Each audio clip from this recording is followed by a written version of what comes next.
Welcome to Sightseeing Japan, the podcast where we explore the land of glitz, glamour, and ball bearings. I'm Paul Bresson. And I'm Jason Nealing. And I like that. I like that intro, Paul. Thank you. Today we're talking about Pachinko, a very popular arcade game / gambling machine found all over the place in Japan. So if you've ever been to Japan, maybe you're walking down the street and all of a sudden you hear a bunch of loud noise coming from somewhere, and you look over there, maybe you smell some cigarette smoke, and you look and there's this place just filled with rows of machines. There are tons of flashing lights in there. They look a little bit like slot machines. Yeah. That's a Pachinko parlor. Yeah, you really can't miss them. Yeah. They are designed so you can't miss them. For real. I remember the first time I came across one in Tokyo. I'm like, what is this place? I mean, it looks like a casino, but smaller. You know, it's not like some huge complex or anything. It's just this little... It's like a strip mall casino. Yeah.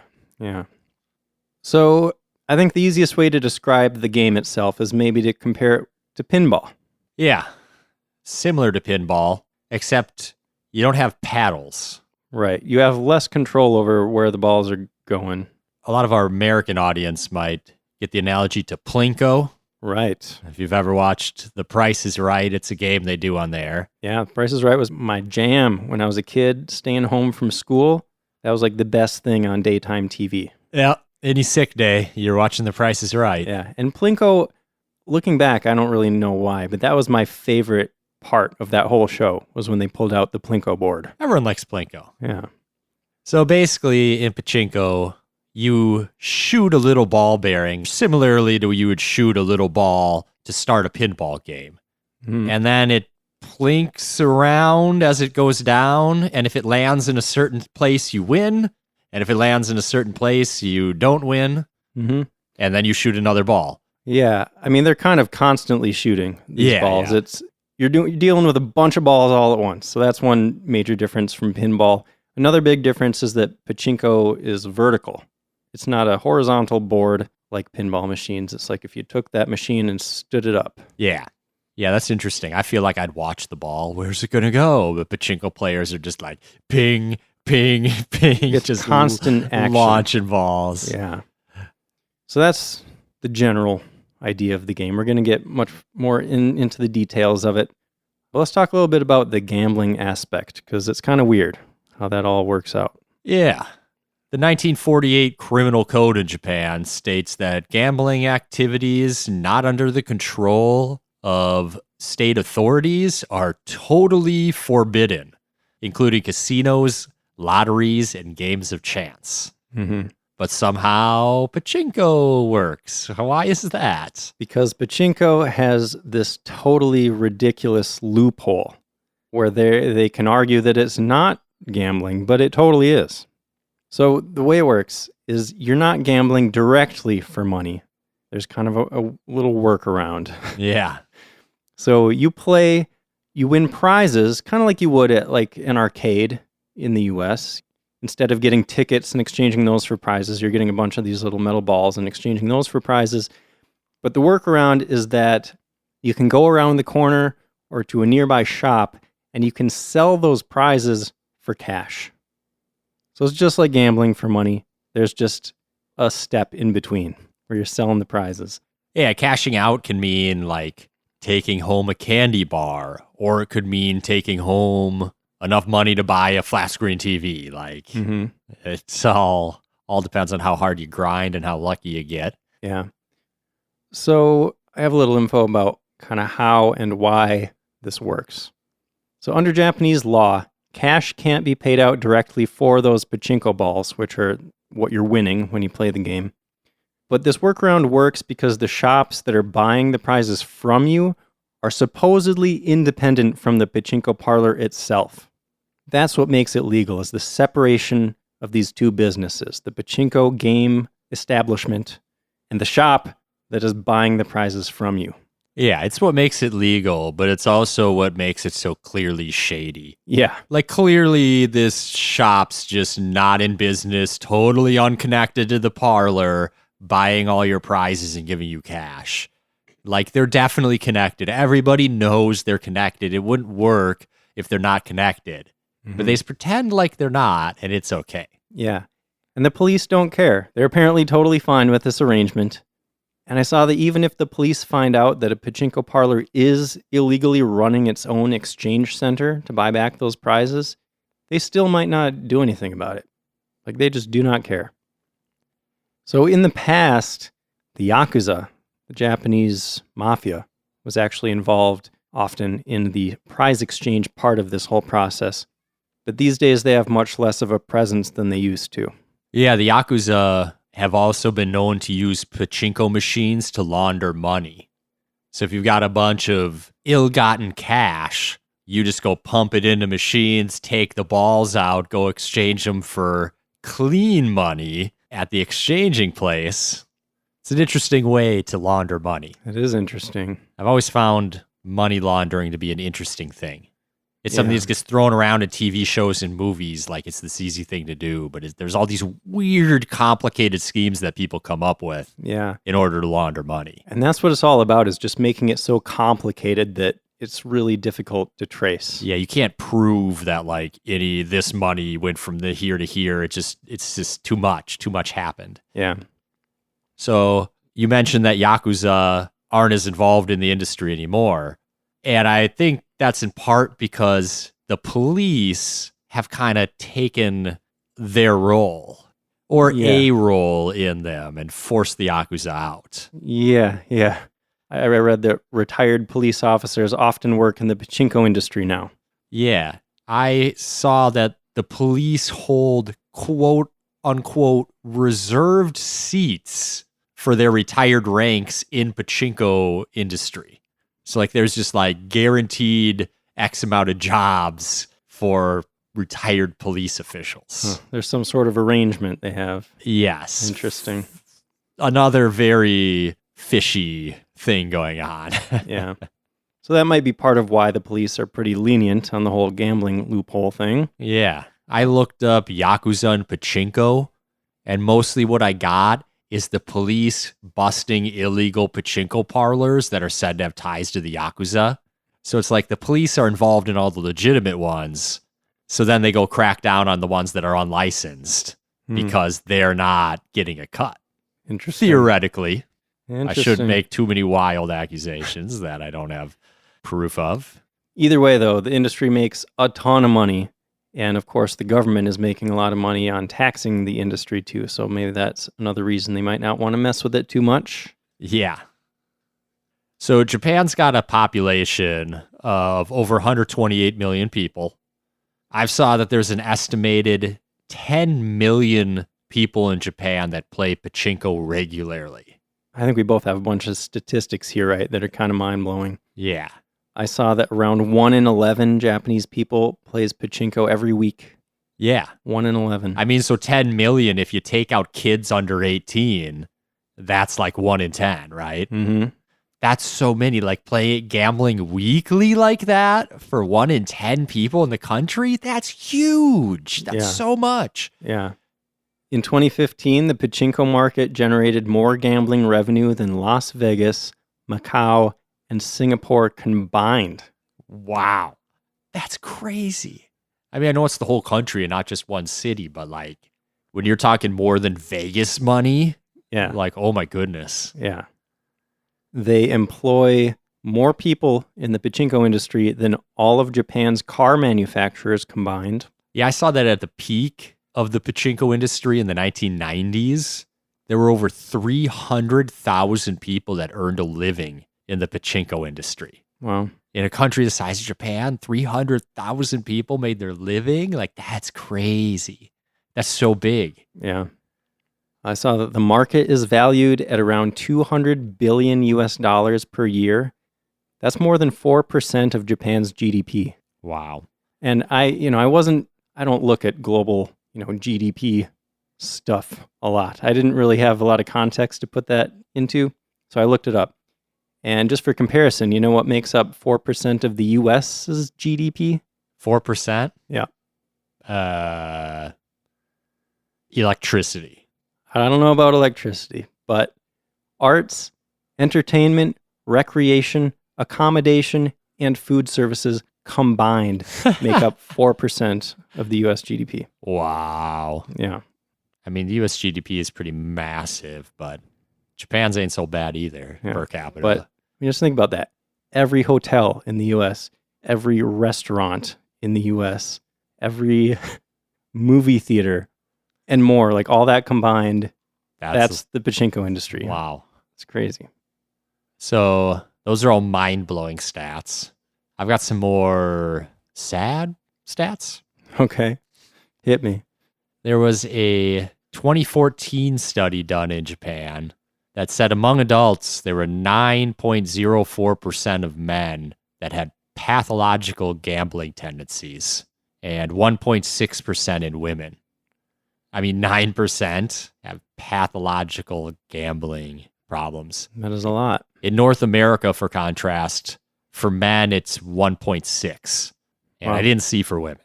So I know a lot of people that gamble. I've met a lot of people that like gamble hard. And it's like a small fraction of how many people in Japan do that. Yeah. I saw that in 1999, 29% of players of Pachinko thought of themselves of having a gambling addiction and needed treatment. So almost a third of them admit to themselves that they have a problem and need help. That's crazy and sad. Yeah, it kind of makes you think about it a little differently when you look in and you see all these people just in these long rows of machines just staring at the machine. So that's 29%. And in that same study, another 30% said they'd win over their budgets or borrowed to keep up with their habit. So that's like almost 2/3 of players either think they have a problem or are blowing past their budgets and borrowing money. I would think there's a lot of overlap between those two. Or did you say it's an additional 30% in like another category? Wow. Yeah. Yeah, that is a little sad. And I couldn't find any numbers on it, but I heard some hearsay that there's a lot of crimes that are attributed to pachinko gambling debts. I can imagine. So that's sad too. Yeah. Sounds like you could easily get yourself in a pretty bad situation. Yeah, anyone who likes gambling enough will get there at some point in their lives, I think. Yeah. Thankfully, I don't have that. There's plenty of stuff I enjoy in life. Gambling just doesn't happen to be one of those things. Yeah, me too. The only gambling I really get into is poker games with friends because usually I end up taking their money. I don't mind like throwing $1 a hole while I'm out golfing or something every once in a while, but yeah, at least then it's going to friends if you lose. Right. I just feel like whenever I'm going into a casino, like, all right, I'm just going to give away my money, because the odds are against you. Especially slot machines. I never really spent a lot of time in Vegas, but it was actually with you, wasn't it, when we drove through Vegas and stopped there for just a few hours or something? Yeah, we were. I put $5 into a penny slot machine or whatever. I blew through $5. I'm like, okay, that was a waste of time. Yeah, I put 20 in and it lasted me like 10, 15 minutes. And I was like, well, there's my $20. Yeah. I think I'll stop there. Yeah. Or the rest is going to disappear just as quickly. Just not my thing. Anyways, you any more statistics to blow our minds or should we move on? I'm ready to get into some history. All right, let's talk history. All right. So Pachinko and pinball both have a common ancestor in a game called Bagatelle, which first became popular in Europe in the 1700s and eventually made its way to the US. So in Bagatelle, imagine a long, narrow pool table, but it's kind of slanted, and the top is kind of rounded. And then you got, instead of pockets, like on the corners, you got these little holes with different point values at the far end of the table. So you're using a stick like a pool cue to try to hit a ball, get it to roll into one of those holes. That's Bagatelle. In the US, this eventually evolved into a variant called Corinthian Bagatelle. So this version was smaller, both the table and the balls were smaller. And now you got a bunch of metal pins stuck into the board too to make the ball bounce around a little bit, add a bit of randomness to it. By the end of the 1800s, they invented the spring-loaded plunger, very much like a pinball machine. You pull on the thing, it's spring-loaded, you let go, it shoots the ball up into the board. So at this point, we're getting pretty close to the Pachinko pinball-like thing. So in 1924, Corinthian bagatelle made its way to Japan, and it evolved into a children's toy called the Corinth game. So pretty similar thing, very much aimed at kids. You could call this the first pachinko machine, though they weren't calling it that yet. And these little machines became popular in candy shops to keep kids hanging around. They would give out little prizes, pieces of candy to the kids that won this game. So kids would just spend all their time in the candy shops. And eventually these machines got the nickname Pachi Pachi, which is an onomatopoeia, a word describing a sound, for the sound that the balls make as they're bouncing around between all these pins. Pachi Pachi Pachi Pachi. You got all this noisy, clattering kind of stuff going on. Yeah.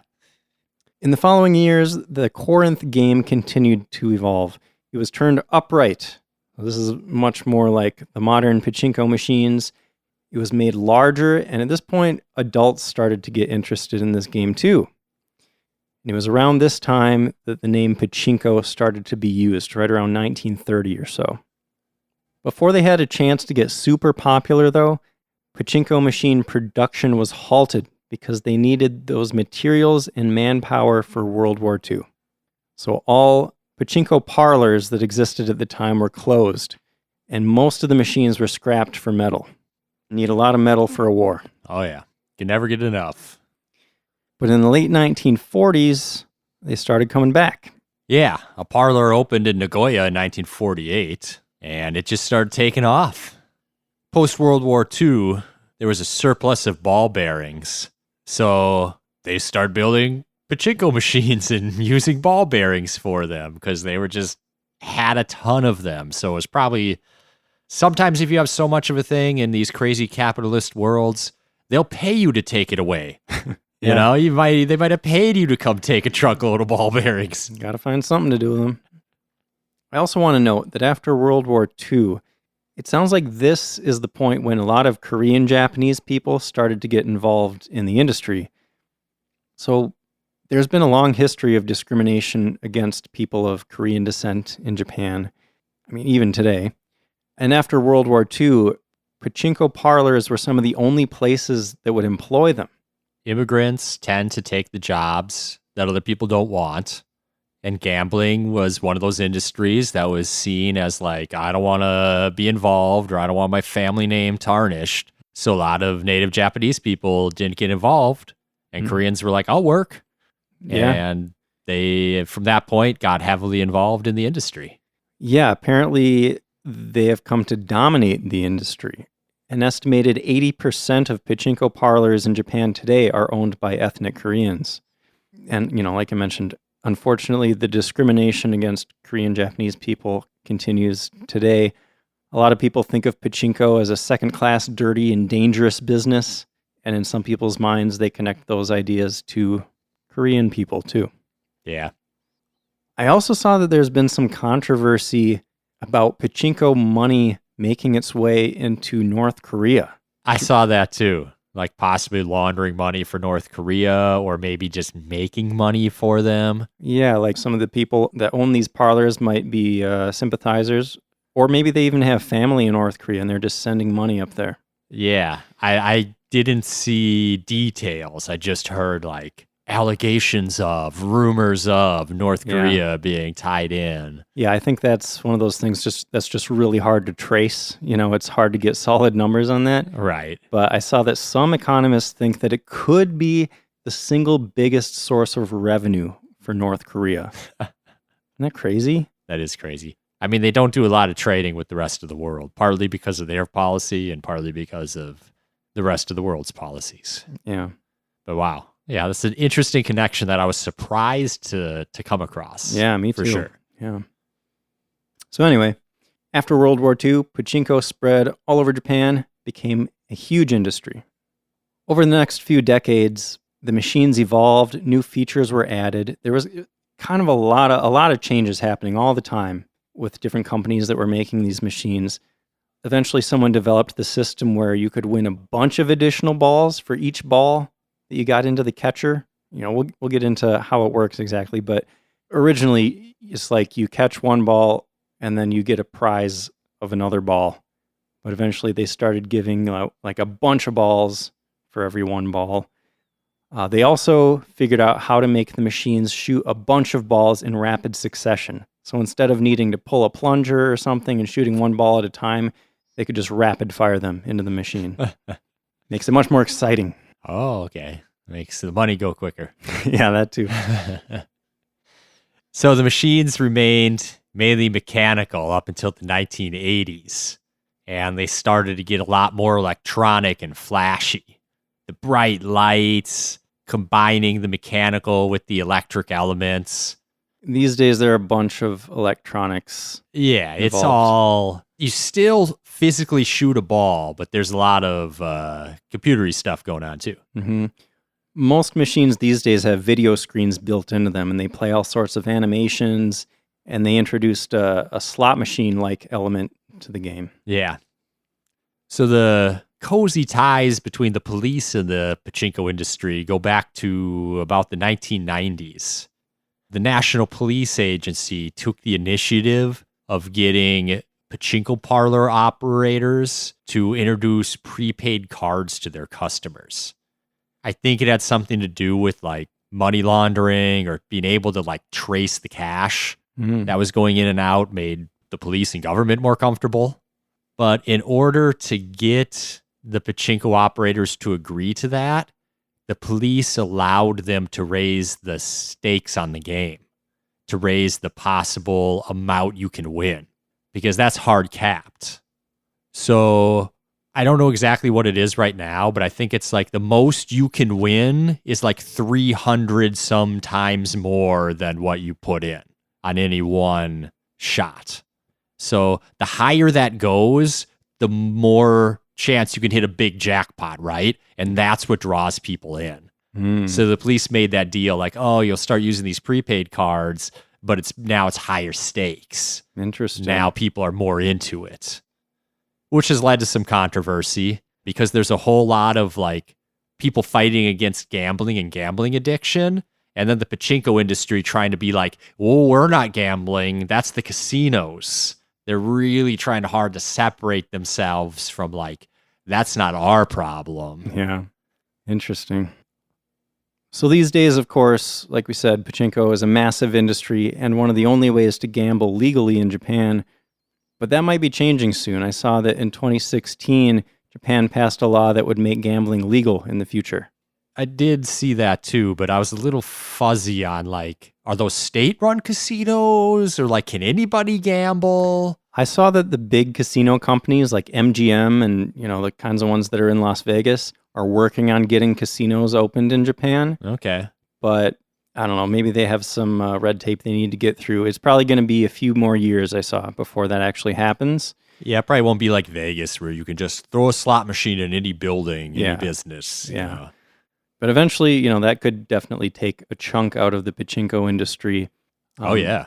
But even now, I saw that the pachinko industry is actually already declining and has been since the mid-2000s. Yeah. Younger generations are apparently more interested in video games. Yep. You can buy mystery boxes on the video games, and it's kind of like gambling. Yeah, they have kind of introduced some gambling elements in video games these days, which... remember the good old days of Super Nintendo? You just buy a game and that's it, Yeah. It reminds me, though, of being a kid and like buying baseball cards or Pokemon cards. Yeah. Oh, am I going to get that rare one? Let me buy 20 more packs and then maybe I'll get it. That's a good point. Yeah. Yeah, apparently there are a third less pachinko parlors now than there were in 2005. Okay. So that seems like a pretty rapid decline. But yeah, still... Like we said in the intro, Japanese citizens still gamble around $200 billion a year. And I did the math. That's about $1,500 for every person in Japan. Oh, that's so much. And I didn't even take out the children. That's like every single person. Wow. Yeah. That's nuts. Mm-hmm.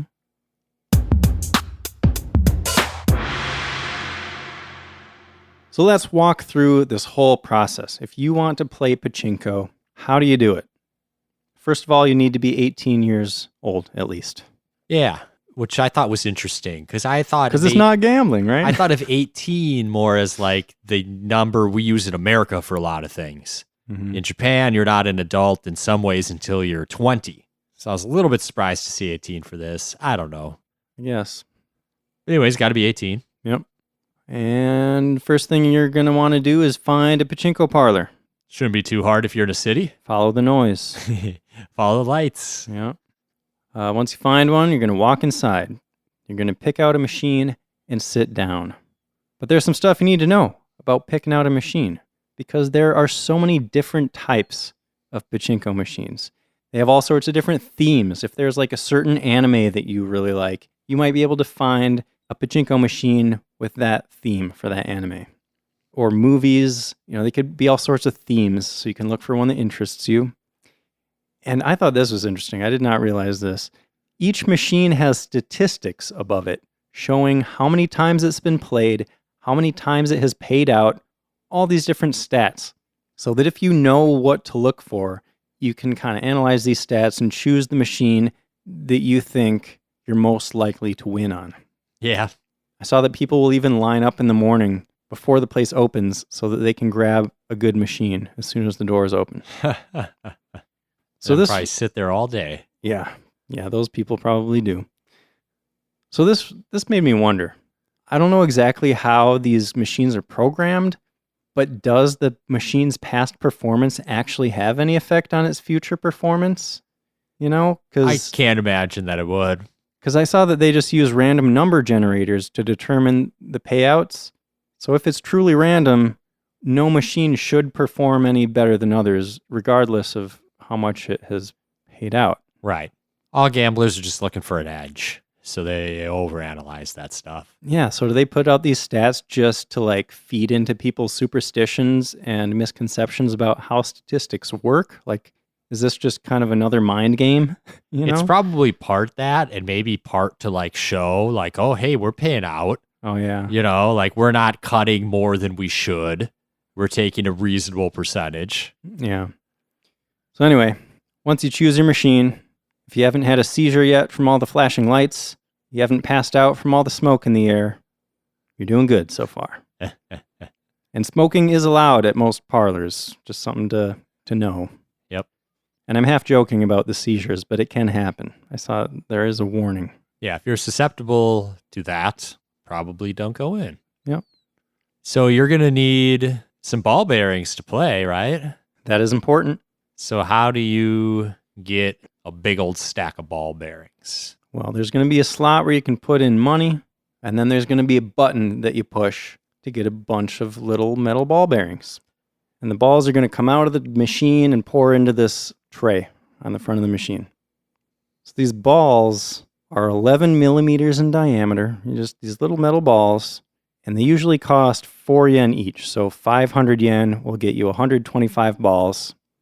I did see that there are some places for beginners where balls are 1 yen each. So if you just want to try it out or you're not interested so much in gambling, you might be able to find one of those places. And you can think of these balls as a form of currency. It's what you're buying with your money. It's also what you're playing with in the machine. And they're the prize that you're going to get if you win. So I saw that it varies a little bit, but it's about $1 per minute to play one of these machines. Okay. And then, of course, you win whatever you win. Maybe you win back more. You probably win back a little bit less. But that's what you got to put into the machine to keep your entertainment going. $1 per minute. Yeah. I wonder how that compares to other forms of gambling. I'm sure they vary widely. Yeah, probably. Suppose it depends how much you bet. Right, exactly. Are you playing $1 a hand in blackjack, or are you playing $100 a hand? Yeah. So now you got your balls. How do you get started playing the game? You flick them, or shoot them, or something. So there's this knob on the bottom right corner of the machine. It's this is kind of your main controller for the game. This is how you're interacting with the game for the most part. So the knob is spring-loaded, so when you're not touching it, it's not doing anything. But when you grab it and you start turning it clockwise, it's going to start shooting balls up into the machine. And the further you turn it clockwise, the faster those balls are going to go. Yeah, which almost makes you think, oh, maybe there's some skill involved on how hard you turn the thing. It's luck. I think there is skill to some extent. I mean, It's mostly luck, yeah. But I think it is possible to be better or worse at Pachinko. It's maybe possible. I mean, don't know. if you just crank that knob all the way, the balls are going to shoot so fast, they're going to go all the way across the top of the machine and drop down to the far bottom right corner, and they're just done. They didn't do you any good. So what you need to do here is turn the knob so that the balls are trickling into the machine at the top left. That's kind of the sweet spot. So they're going to shoot up on the left side. When they lose momentum, they'll start to fall and bounce in between all those little brass pins that are going to make them bounce around like the Plinko board. And I mean, once you hit that sweet spot, I guess at that point it's mostly chance. But you need to at least hit that spot. Yeah, if you got the basics down, then everyone's playing at about the same level, I think. Mm-hmm. So where do you want those balls to get? You want to get into a winning slot or fall into a winning hole. Yeah, it'll probably be kind of obvious. It's usually pretty brightly lit, kind of right in the middle on the bottom. There's a little catcher. And if the ball goes in there, that's a good thing. It might even open up some other catchers that you can aim for. And it's going to activate the slot machine part on the screen. So this is where things get real exciting. So it's literally just like a slot machine. You got these 3 numbers spinning, and you want them all to match up when they stop. And if the first 2 numbers of the spin match, then you're super excited. You're like, okay, I need that last number. I hope it matches.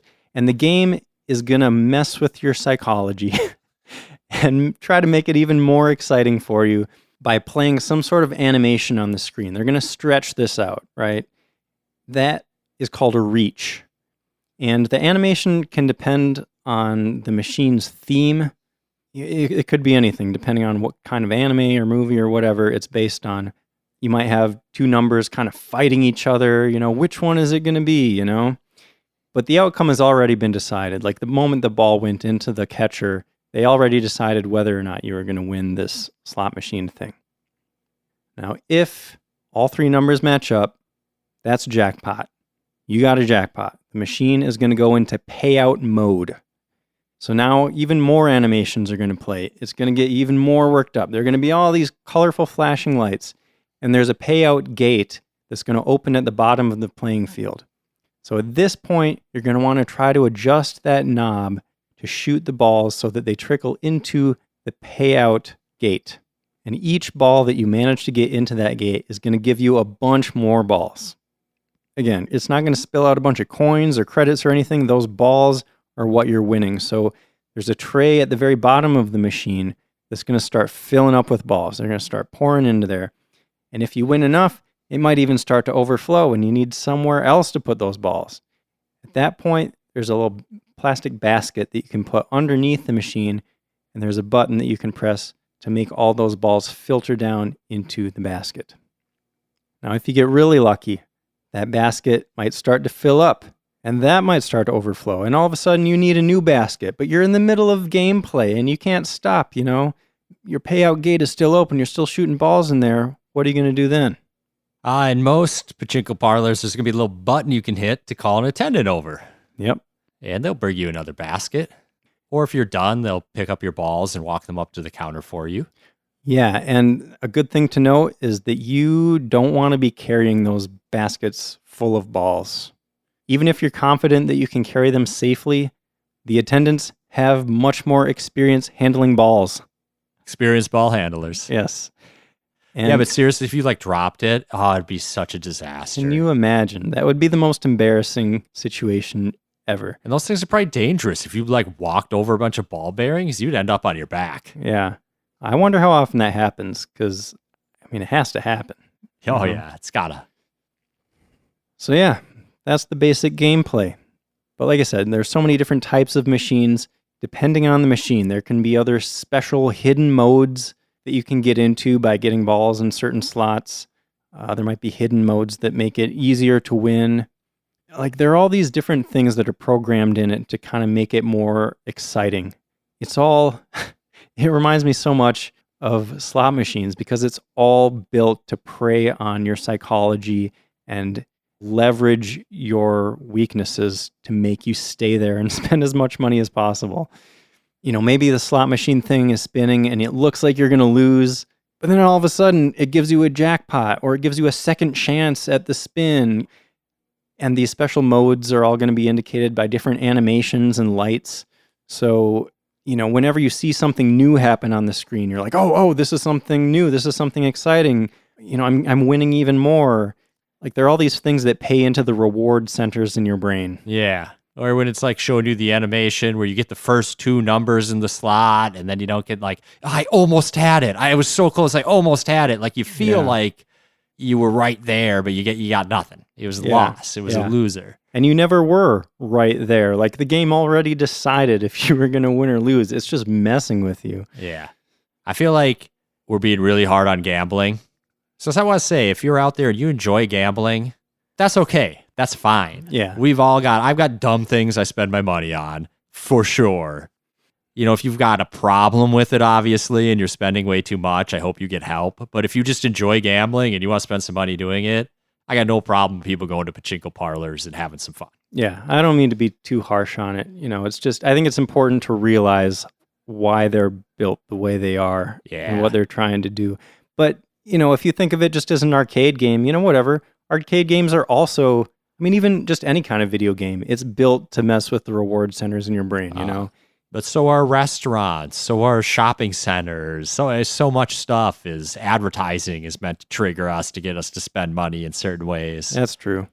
Maybe I'm just overly cynical. I'm always keeping an eye out for that kind of stuff. Gambling is just not our thing, clearly, right? Yeah. So anyway, what I saw is that if you see a whole rainbow of colors, the most flashing, the most action, that probably means you have the highest chance of getting a bonus at that point in the game. So don't quit now. Yeah, and it's kind of visceral. Like, you don't really need to know all the mechanics to know that when things are getting louder and brighter and flashing more, that's a good thing, Yeah. There can also be additional mini games involved, depending on the type of machine. And certain types of machines might even have other types of little controllers. Like I saw some pachinko machine that was based on, I don't know, some anime with a lot of guns or something. And there's actually a little gun attached on to the machine that you're using at some point in the game. There could be all sorts of stuff, really. Yeah, we talked earlier about how big the pachinko industry is. These games that are themed make a ton of money. Mm-hmm. Like the animes and things that get all these machines that are popular, they get these huge royalties from it. It's big business to be even that much connected with pachinko. Yeah. Okay. So you've been playing the game, you got all these balls, you're filling up these baskets. You're going to hit that call button, have the attendant come over, carry all your balls for you over to a machine that will count them for you. Because this is important. You need to know exactly how many balls you won. So that's going to dictate how many prizes you can get. So I saw that if you don't speak Japanese, when the attendant comes over, if you want to tell them that you're done playing the game, you can make a little X with your fingers. That'll get the message across. Okay. And when the machine counts all your balls, you're going to get a card or a slip of paper that shows the number of balls that you won. And then you can go to the prize counter. And you better go right away because your voucher is only valid on the day that you play. You can't, win a bunch of balls, take your slip, and then come back the next day to pick out your prizes. So usually each parlor has special balls. So you can't go around changing balls between parlors or anything like that. They'll get little engravings on them or something like that to distinguish them. And what I thought was interesting is that has led to collecting pachinko balls now being a thing. Yeah. Because it's like, I got to get the one from each parlor. So I thought that was kind of cool. Yeah, I wonder what the pachinko parlors think of that because, technically it sounds like you're not supposed to take the balls outside of the parlor at all. Like, I wonder if you're actually kind of stealing them. Yeah, I don't know. These days, maybe the balls cost more than their equivalent value in prizes. Maybe. I don't know. Do you know how casinos in the U.S., do they care if people take the chips? I think that is strongly discouraged. But again, I don't spend a lot of time in casinos. I'm sure people collect casino chips but too, I've right? seen people that have casino chips. Maybe the casino's fine with it because they're like, yeah, whatever, don't cash it out. Yeah. You know? Yeah. I don't know. Anyway, ready to pick out your prizes, right? And at the prize counter, a lot of it, like I said, is going to look just like an arcade might in the US. They're going to be all these silly little prizes, maybe some candy bars, snacks. I saw sake or beer might be a prize. Nice. Toys, electronics, bicycles. It could be pretty much anything. But if you want cold hard cash, you're going to want to pick out their special prize, because that's where this whole shady loophole thing comes into play. So the special prize is usually a little gold token encased in plastic. And if you choose that prize, then you can go to that nearby establishment, wherever it is, and sell the prize for cash. So if you're looking for money, what you probably want to do is just get as many of those special prizes as you can, and then use the remainder of your balance to just choose some of those little cheap prizes like candy or snacks or whatever.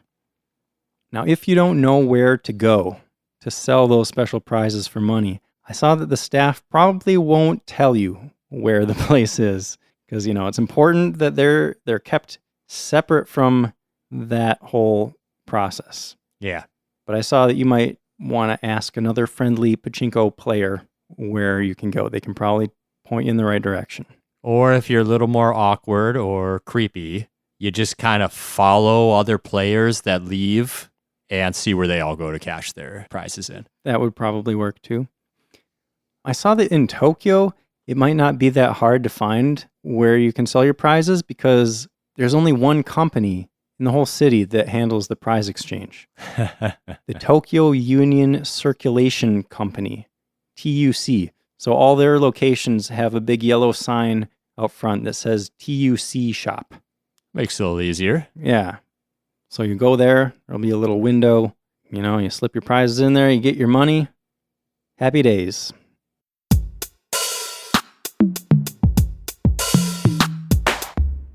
So let's talk a little bit about the etiquette of playing Pachinko. There are a couple things we already mentioned, like don't take the balls out of the establishment. Don't carry your own balls around. Have the attendant carry your balls for you. I'm sorry. I'm being immature. But there's a few other things too. It's a little bit of a solitary game. So if you're a little overly chatty with the players around you, that might be inconsiderate.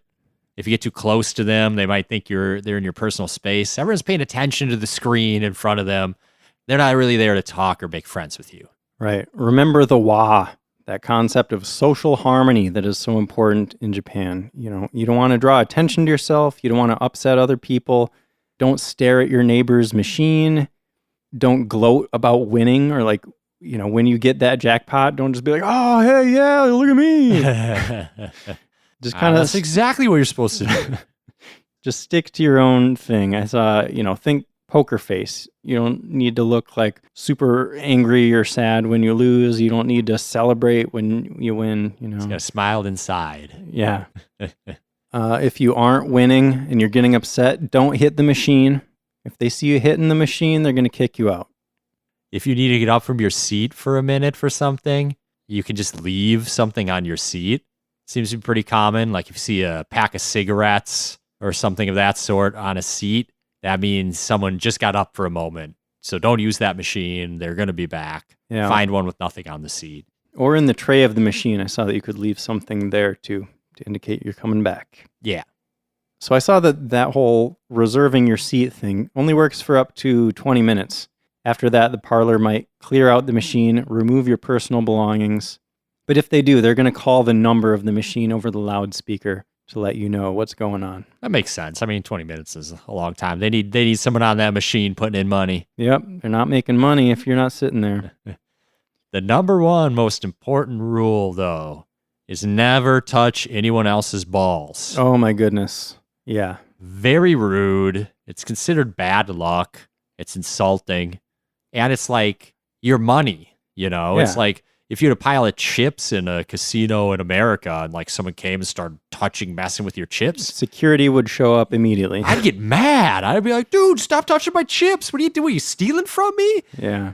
Yeah, so Not don't do cool. that. I saw that they take it so seriously that There are security cameras all over, and if you try to take somebody else's balls, you'll probably get arrested. And even if you see a ball just rolling around on the ground, you're like, oh, that doesn't belong to anybody. I'll just grab that one. Don't do it. Yeah. Call an attendant. Have them take care of it. Belongs to someone. Mm-hmm. That's all I got for etiquette. You got anything else? A few other rules are don't bring children into the pachinko parlor. Got to be 18 to be in there. Don't sit at a machine for too long without playing it. Now, this isn't a place to just sit and hang out. It's a place to play the game. So they're not going to be happy if you're just sitting there and not using the machine. And also, you can only play one machine at once. Maybe you think you can make twice as much money by playing two machines at once, but can't do that. You are free to switch machines if you feel like the one you're at is not lucky, or you want to move for whatever reason. You can only play one at a time. So if you want to switch, have an attendant help you out with that.